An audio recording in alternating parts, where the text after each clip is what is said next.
Bonjour à tous, bienvenue sur Séphiroth et compagnie.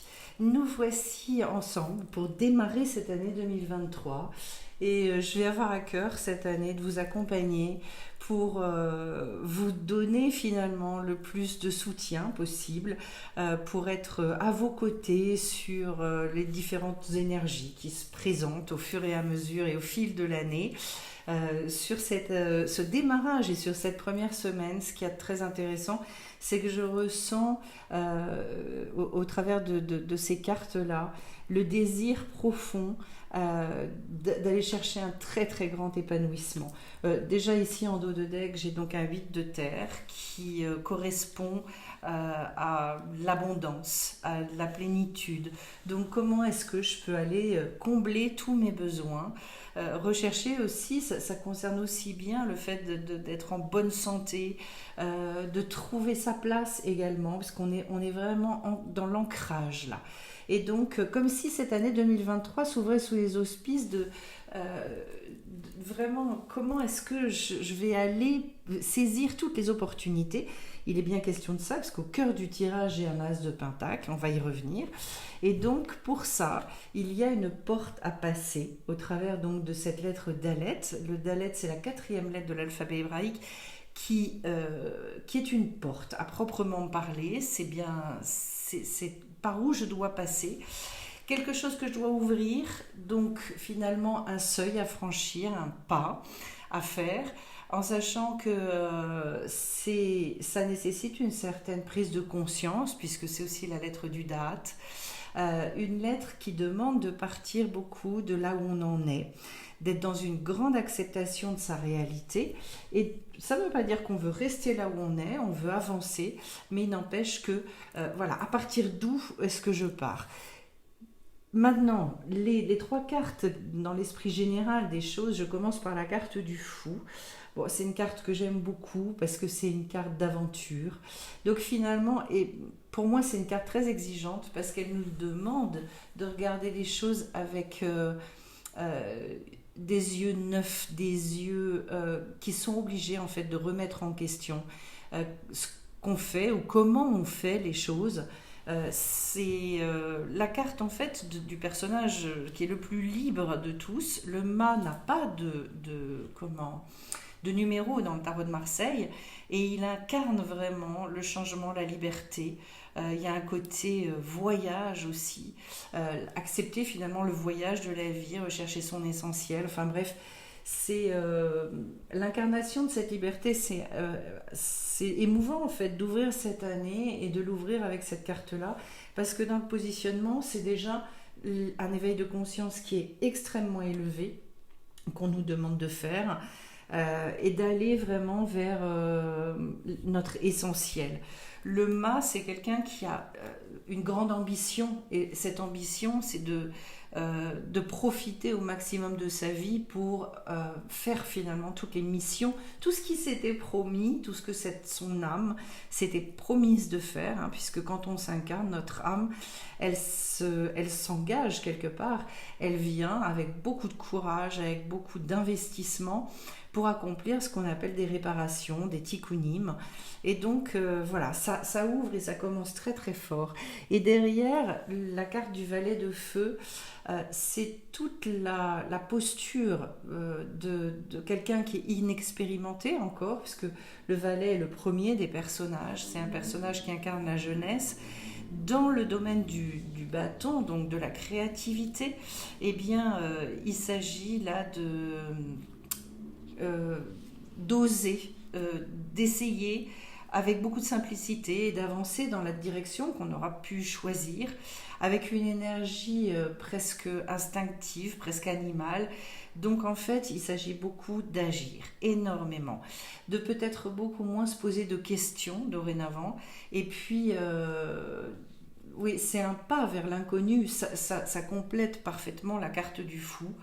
Donc, sans d'ailleurs avoir, comme je vous le disais, beaucoup d'expérience. Donc, ça nécessite d'y aller, ça nécessite de s'investir, ça nécessite d'accepter de se casser la figure au besoin. Bref, de tester et de retrouver son enthousiasme. Donc, finalement de partir d'une énergie qui est très brute, qui est très puissante, très forte. C'est au degré quand même d'un personnage. Autrement dit, il y a eu tout un cycle avant qui s'est opéré, du 1 au 10. Et quand on arrive au degré des personnages, ça veut dire que on est quand même prêt à s'investir, de dépasser nos doutes finalement, quoi qu'il puisse encore en avoir, mais de se dire je vais aller vraiment au-delà de ça. Et puis, j'ai une carte qui va revenir 2 fois dans mon tirage, qui est la carte du chariot, que je vais retrouver ici. Alors, c'est intéressant parce qu'on est sur un degré 7.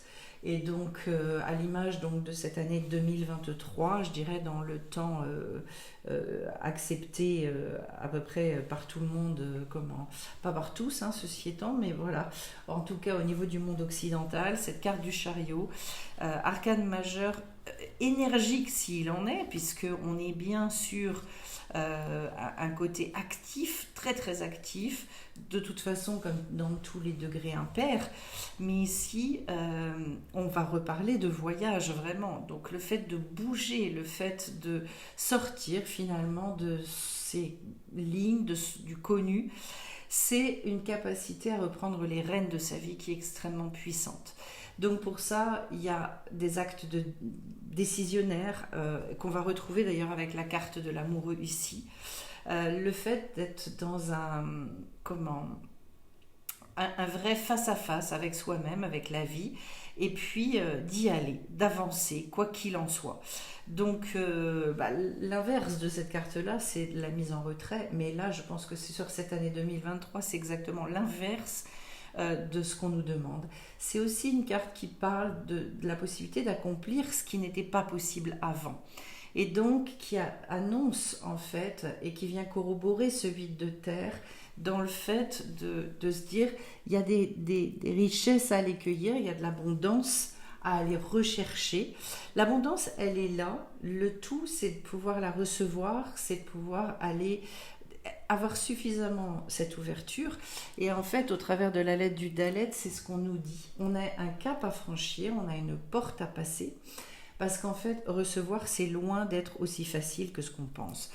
Dans le dos de deck ici, et puis je n'avais pas vu, mais derrière j'ai la carte du jugement, donc c'est très puissant. Autre arcane majeur, et cette fois-ci c'est la carte de l'amoureux. Et la carte de l'amoureux, il va être appelé à dépasser ses ambivalences, il va être appelé à se réconcilier, se réunifier profondément à l'intérieur de lui. Donc c'est toute cette espèce de confiance en soi, le fait de dépasser le doute, comme je vous disais, qui va être très très important. De toute façon, c'est une ouverture aux autres. Le fait aussi avec cette carte de relier le spirituel au matériel, et c'est bien tout sous ce signe-là que l'année 2023 va être, c'est-à-dire comment j'arrive à avoir une vie qui est à la hauteur de ce que je porte en moi et de ce que j'ai vraiment envie de réaliser. Donc cette carte-là va nous demander aussi de pas mal travailler avec notre monde émotionnel, d'être très très à l'écoute finalement, voilà, et de ne pas aller contre soi, d'être vraiment en accord avec soi-même. Et puis alors ici, j'ai développé autour d'une roue médecine et j'y rentre avec un 5 d'épée. Donc au niveau du mental, un effort à fournir pour aller vers ce nouvel idéal. Quel est mon nouvel idéal ? Avoir finalement des pensées qui vont être plus profondes aussi, plus spirituelles. On peut parler avec cette carte-là vraiment de se poser de vraies questions. Moi, je vous invite à vous poser et éventuellement à écrire. Écrire ce qui, pour vous, aujourd'hui, est particulièrement important, ce sur quoi vous n'avez pas envie de transiger, les items sur lesquels vous avez envie d'avancer sur cette année 2023, aussi bien d'ailleurs spirituel que matériel, je le précise, parce que comme j'ai beaucoup de personnes qui sont quand même dans des recherches sur comment avancer dans la vie, et notamment des indigos, eh bien j'ai beaucoup de personnes qui ont des fois une grande ambition spirituelle, mais qui coupent avec l'aspect matériel. Et là, on nous ramène quand même beaucoup à ça. Au niveau du monde matériel, justement, donc une fois qu'on a défini ces choses-là, on va vers le 3 de coupe. Et je reviens sur ce que je vous disais à l'instant. À mon sens, il faut le définir de manière extrêmement formelle, de manière très... comment est-ce que je peux vous dire ça? Euh, oui, il y a besoin de mettre des mots là-dessus et puis après de l'exprimer. Très clairement, il faut que ça passe la porte de votre bouche également. Voilà. Alors, avec ce 3 de coupe, au niveau matériel, on est dans l'explosion en fait du côté comment, amour, du côté bien-être. Le 3 de coupe, c'est une carte qui nous parle beaucoup d'entente, de moments vrais, de partage, etc. Donc, pour moi, c'est aussi le fait dans le fait de trouver sa place, de savoir bien s'entourer, de savoir avoir des gens autour de soi sur lesquels on peut compter, peut-être aussi de nouvelles rencontres, d'aller à la rencontre de l'autre, et puis voilà, de retrouver ce côté, vous savez, où on est heureux de se voir, où on est heureux de partager, un côté très frais en fait dans la relation. Parce que, bon voilà, je le dis beaucoup, mais je crois profondément que cette année, on a besoin de se retrouver aussi et d'avoir le soutien les uns des autres, ne plus rester seul. Donc, s'organiser et investir du temps aussi dans l'amitié, dans la rencontre. Derrière, et pour passer vers le côté émotionnel, j'ai un 10 de pentacle.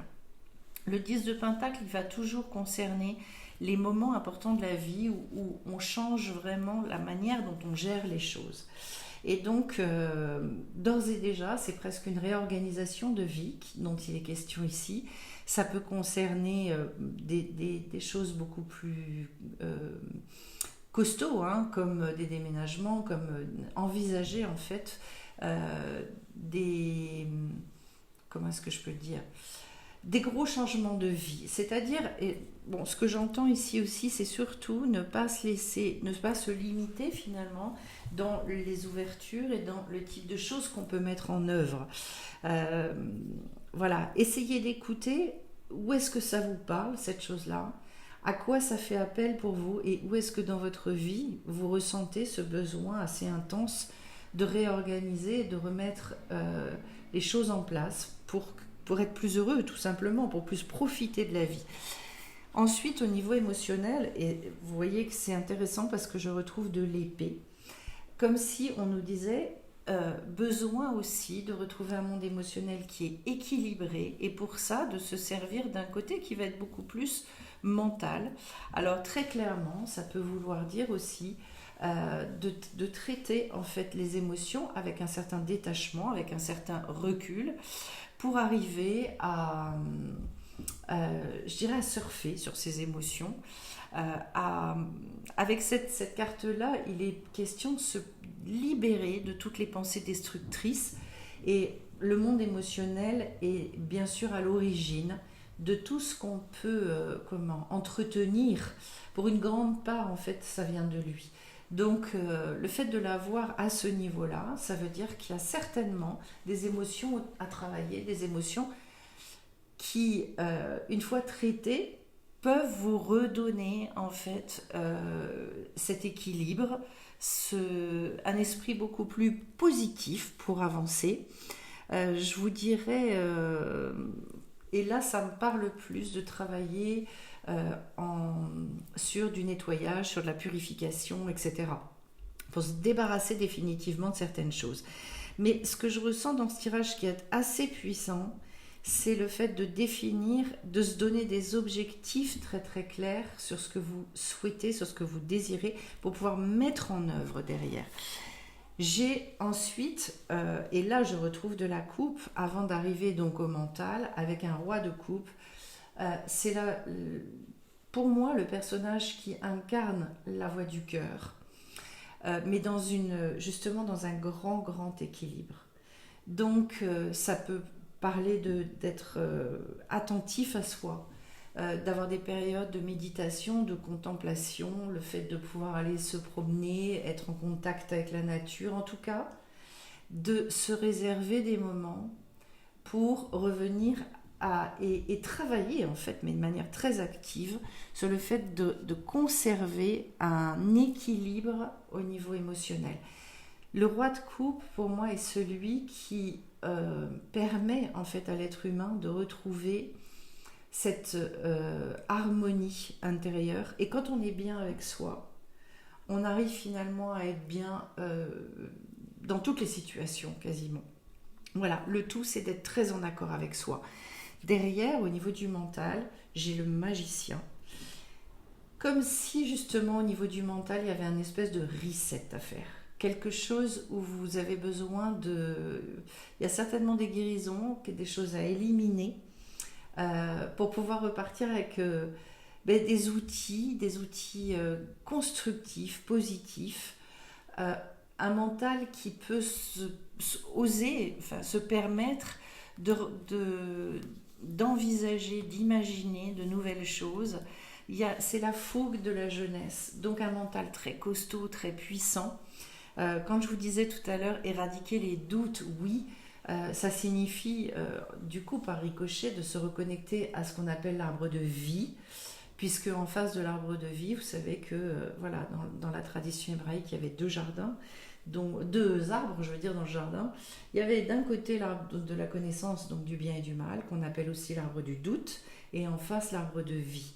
Et donc d'aller se connecter puissamment à ça, en acceptant mais très clairement son incarnation. Voilà. Et pour moi, alors ce qui peut être intéressant, c'est de revenir à un fondamental, c'est-à-dire j'ai accepté d'être là, j'ai accepté de descendre, j'ai la force pour le faire, d'être convaincue de ça. Quelles que soient les difficultés qu'on peut traverser, quel que soit, je dirais, notre état de doute, justement, de pouvoir et je crois que ça c'est vraiment possible en passant par le roi de coupe, d'être persuadé qu'on est là pour aller au bout et c'est pour ça que je vous disais, il faut de l'ambition pour ça, il faut une ambition spirituelle, il faut l'envie de se dire je vais relever les défis que j'étais venu relever finalement. Et puis derrière, on en revient donc à cette belle carte du chariot avant d'arriver au degré spirituel. Les choses pour moi passent par la mise en œuvre. Ça c'est un indispensable, je dirais. On nous a pas appris à ça. On nous a appris à beaucoup résoudre les choses par le mental et se dire quand j'ai la solution dans mon mental, alors à ce moment-là, je vais pouvoir avancer. Mais moi, je vous dirais presque l'inverse aujourd'hui. C'est-à-dire, même si vous faites du pas à pas, c'est le fait de mettre en œuvre au fur et à mesure de tout ce que vous êtes capable de découvrir, de rien lâcher. Et donc, comme je le disais tout à l'heure, c'est l'inverse du retrait, c'est l'inverse de la tristesse. Au contraire, en fait, c'est la reprise d'espoir, c'est le fait aussi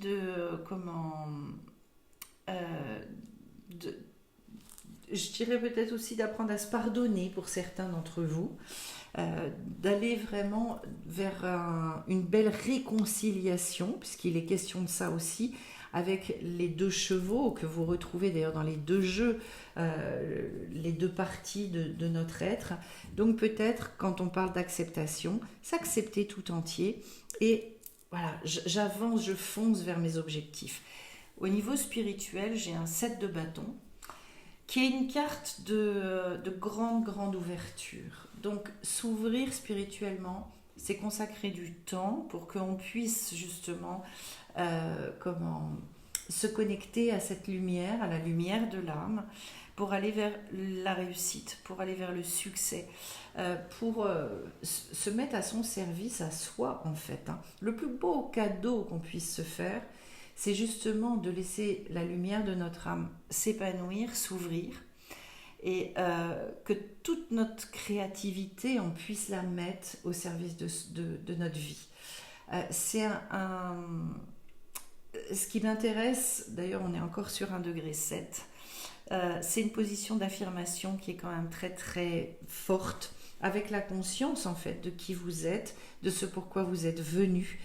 Voilà, en sachant que, je le dis, D'une manière générale, quand on s'incarne pour venir faire des réparations à titre personnel, mais aussi des fois pour réparer des choses dans le transgénérationnel et pour transmettre des choses aux générations futures.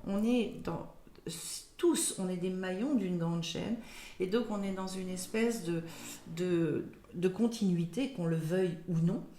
Et donc il y a tout ce que vous allez réussir à réparer de l'histoire de la famille aussi, au travers de tout ce que vous mettez en œuvre, et tout ce que vous allez transmettre en héritage aux générations futures. Voilà, enfants ou pas enfants d'ailleurs, parce que de toute façon, dans l'attitude, le comportement qu'on a, eh bien on arrive à essaimer tout un tas de choses. Et puis au cœur du tirage, on arrive à l'as de Pentacle, et j'ai envie de vous dire, là, c'est une façon finalement de regarder la vie dans tout ce qu'elle peut recéler d'opportunités extraordinaires, de se dire je lâche rien. Là, on est sur des aspects extrêmement concrets de l'existence. C'est-à-dire qu'à chaque fois que vous avez une opportunité, vous avez un coup de téléphone à passer, vous avez quelqu'un à contacter, faites-le. L'idée, c'est de beaucoup s'investir, c'est de beaucoup entretenir et cultiver en fait les choses. Il est question d'avoir envie d'évoluer, il est question de mettre en place des énergies nouvelles avec cette carte-là et de voir grand. Donc pour moi, oui, il y a bien une histoire d'ambition sur ce tirage. Aller au bout en fait et continuer à croire, quoi qu'il en soit, toujours, quelles que soient les périodes un peu plus difficiles, ne lâchez rien, parce que c'est... pour moi, c'est extrêmement important d'aller au bout de comment... C'est trop dommage, je pense, à un moment donné, de se dire, zut, j'ai lâché en pleine...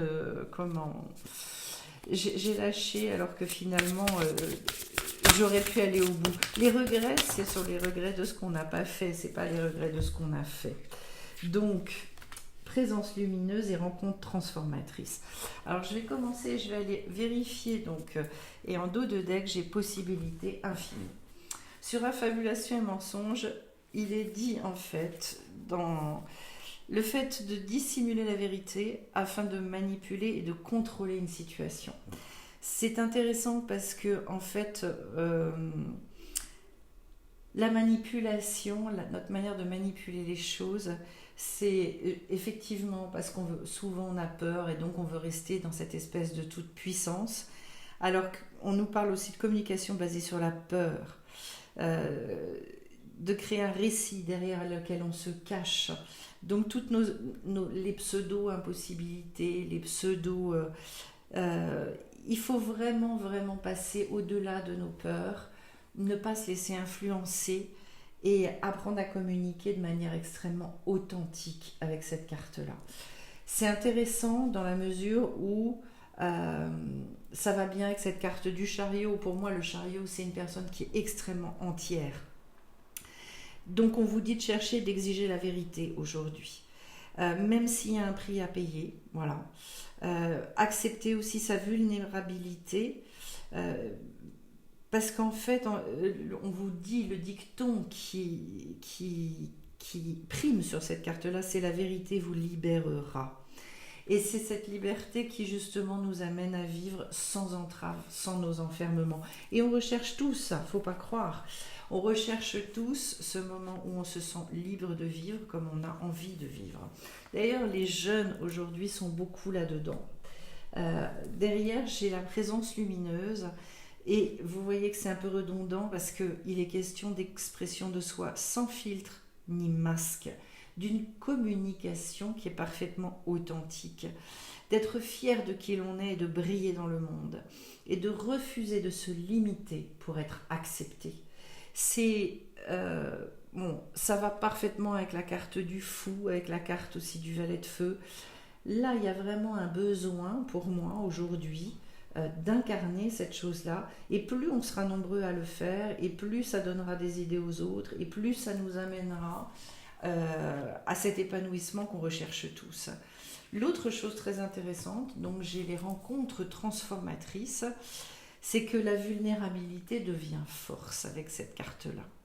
Et donc, en fait, quand effectivement on accepte notre vulnérabilité, ce qu'on appelle nos faiblesses, quand finalement on ne lutte plus contre, qu'on les a acceptées, ça nous donne une force par ricochet qui est énorme. Et donc, il y a plus personne ne peut vous faire peur finalement au travers de ce que vous estimez être votre vulnérabilité. À ce moment-là, effectivement, vous avez vraiment la possibilité de vous épanouir et sans être dans la défense, sans être dans l'anticipation. En fait, c'est incroyable parce que derrière les mots se cachent tout un tas de couches et on peut comprendre les choses à différents niveaux. Mais c'est vrai que plus on incarne cette vérité-là et plus on est désarmant, je dirais, pour les autres. Et plus les choses s'ouvrent. Alors, les possibilités infinies, et je pense que c'est vraiment le message de ce début d'année. Arrêtez de se limiter, on l'a eu plusieurs fois. Là, on vous parle de potentiel illimité. Et donc d'arrêter avec toutes nos croyances qui nous enferment. On nous parle aussi de la potentialité des échos d'un passé qui n'a pas encore été guéri. Et donc cette fois-ci, d'utiliser sa conscience pour discerner ce qui est possible et avoir le courage de les dépasser. Donc vous voyez, quand je vous parlais aussi d'accéder à un certain état de conscience avec la carte du chariot, de se laisser finalement entraîner par la vie. La vie, en fait, elle possède en elle une énergie extraordinaire. Encore faut-il, comme le roi de coupe, s'y connecter pour oser, pour avancer. Et je pense que en fait, la porte à passer sur ce début d'année, c'est ça. C'est de réouvrir au tout possible. C'est une chose de l'entendre, je dirais, extérieurement, ou au niveau du mental. C'est une chose de se laisser vivre véritablement. Et pour ça, en fait, je crois que très concrètement, il y a besoin de beaucoup se connecter aussi à tout ce que la vie nous offre, de petites opportunités. Derrière, j'ai la carte profonde gratitude. De toute façon, pour moi, la gratitude, c'est justement cette manière de voir que la vie, elle est toujours là, qu'elle est toujours en soutien. Vous l'appelez comme vous voulez. Je dis la vie, la source, Hachem, Dieu, peu importe. C'est plus on a cette conscience-là, et plus finalement, justement, les portes, elles s'ouvrent. Et les connexions qui se créent, en fait, on ne les soupçonne pas. Elles sont impressionnantes. Cette année, j'ai vraiment envie, justement, d'amener au travers des tirages à comprendre, à transmettre au maximum de mes possibilités ces vérités-là qui sont pas faciles à transmettre pour que ça touche le cœur. On vous dit protection et pensée positive. Tu es en sécurité, n'aie pas peur. Nous sommes toujours à tes côtés avec nos ailes invisibles de lumière pour te protéger. Vous voyez, c'est extraordinaire parce qu'on vient nous redire. De toute façon, on est protégé. Et c'est vrai que quand on est sur le bon chemin, on n'est pas là pour nous mettre des bâtons dans les roues. On est là vraiment pour nous amener à bon port, là où on va pouvoir s'épanouir au maximum. Et la pensée positive, justement, c'est ça. C'est le fait d'avoir conscience à quel point la vie, elle est bonne pour nous. La pensée positive est essentielle pour se créer une vie saine dans l'abondance. Une attitude positive alimentée de pensées et d'objectifs, on en parlait tout à l'heure, positifs sont les clés du bonheur. Ne t'inquiète pas et reste dans l'amour. Donc vous voyez, il est bien question d'éradiquer le doute, de retrouver une espèce de conscience profonde, mais vissée au fond des tripes. Voilà, de s'inquiéter de rien, mais vraiment de s'inquiéter de rien. C'est très impressionnant de s'apercevoir qu'on a tous traversé des galères, on a tous eu des moments extrêmement difficiles dans nos vies et qu'en fait, on a toujours trouvé des solutions. In fine, il y a toujours eu des solutions. Voilà. C'est pas forcément passé par les choses qu'on voulait, ça n'a pas toujours été facile, bienvenue au club, mais au bout du compte, voilà, ça finit toujours par aboutir quelque part. Même si c'est pas forcément, et même si ça passe des fois par des endroits qu'on aimerait bien éviter, il n'empêche qu'au bout du compte, on nous amène là où on doit être. Donc plus on est dans notre vérité et moins on loupe le coche, entre guillemets. Et là, j'ai une carte qui me dit vous êtes éternel. Et vous voyez la conscience, avoir cette conscience-là. Lorsque le courant de votre conscience a demandé à s'amplifier, se multiplier et se diversifier, lorsqu'il a souhaité connaître davantage pour se développer et proliférer, vous avez créé votre magnifique corps physique pour être un instrument de création sur le plan physique. Vous faites partie de l'univers et l'univers fait partie de vous. Vous êtes fait des étoiles, des planètes et de tout ce qui est dans et hors de l'univers. Le terrain de jeu de la vie est sans limite et tout d'amour. Vous faites partie de la création, vous en êtes une partie merveilleuse, toute d'amour et sans limite. Les événements et les expériences de votre vie vont prendre davantage de sens à mesure que votre conscience va grandir, s'élargir. Et cette expansion va modifier votre façon de percevoir le monde. Accueillez pleinement cette perspective inspirante en clarté et confiance et votre expérience du monde va changer. Voilà, un très très très joli message. Et j'ai vraiment à cœur de vous dire sur ce début d'année, il y a un rendez-vous avec chacun d'entre nous pour définir ces choses-là et ne jamais oublier ça tout au long de cette année 2023, d'avoir cette conscience du tout, d'avoir cette conscience que de toute façon notre place a été prévue de toute éternité et d'avoir cette ambition profonde d'aller au bout de tout ce qu'on est venu faire durant cette incarnation. Et c'est ce que je vais vous souhaiter à tous, en vous remerciant pour tous vos petits mots, pour vos likes, en vous disant bien vite sur la chaîne. Et je vais essayer de continuer à vous soutenir, vous transmettre tous les messages qui viennent comme ça au travers des tirages pour que cette année soit la plus belle possible pour chacun de vous. À très vite sur la chaîne et à bientôt.